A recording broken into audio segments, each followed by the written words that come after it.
শেখ হাসিনা 1947 সালের 28 সেপ্টেম্বর গোপালগঞ্জ জেলার টুঙ্গিপাড়ায় জন্মগ্রহণ করেন। তিনি শেখ মুজিবুর রহমানের কন্যা। তার মাতার নাম বেগম ফজিলতুন্নেসা মুজিব। শেখ হাসিনা ঢাকার আজিমপুর গার্লস স্কুল এবং পরে ইডেন কলেজে পড়াশোনা করেন। তিনি ঢাকা বিশ্ববিদ্যালয় থেকে স্নাতক ডিগ্রি অর্জন করেন। রাজনৈতিক জীবন। শেখ হাসিনা ছাত্র জীবন থেকেই রাজনীতিতে সক্রিয় ছিলেন। তিনি বাংলাদেশি আওয়ামী লীগের সাথে যুক্ত হন। 1981 সালে তিনি বাংলাদেশে আওয়ামী লীগের সভানেত্রী নির্বাচিত হন এবং দলের নেতৃত্ব গ্রহণ করেন।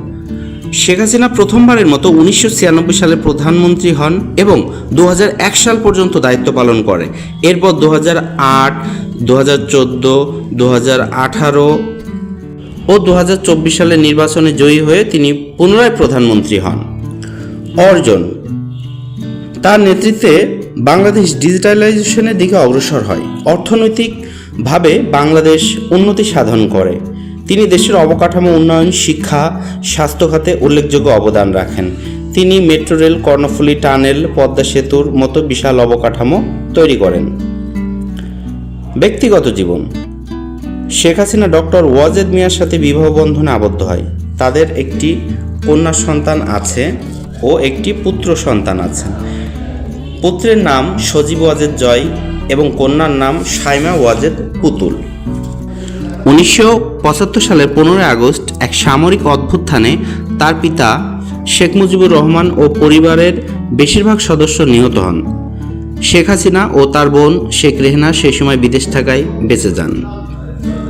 শেখ হাসিনা বাংলাদেশের রাজনীতিতে একটি গুরুত্বপূর্ণ ব্যক্তিত্ব এবং তার নেতৃত্বে বাংলাদেশ বিভিন্ন ক্ষেত্রে উল্লেখযোগ্য অগ্রগতি অর্জন করেছে।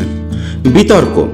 শেখ হাসিনাকে নিয়ে অনেক বিতর্ক আছে, যেমন 2014 সাল, 18 সাল, 24 সালের যে পাতানো নির্বাচন, যেখানে প্রচুর ভোট ডাকাতি হয়, সেই সাথে 5ই আগস্ট 2024 সালে ছাত্র জনতার অভ্যুত্থানে শেখ হাসিনা দেশ ছেড়ে পালিয়ে যান।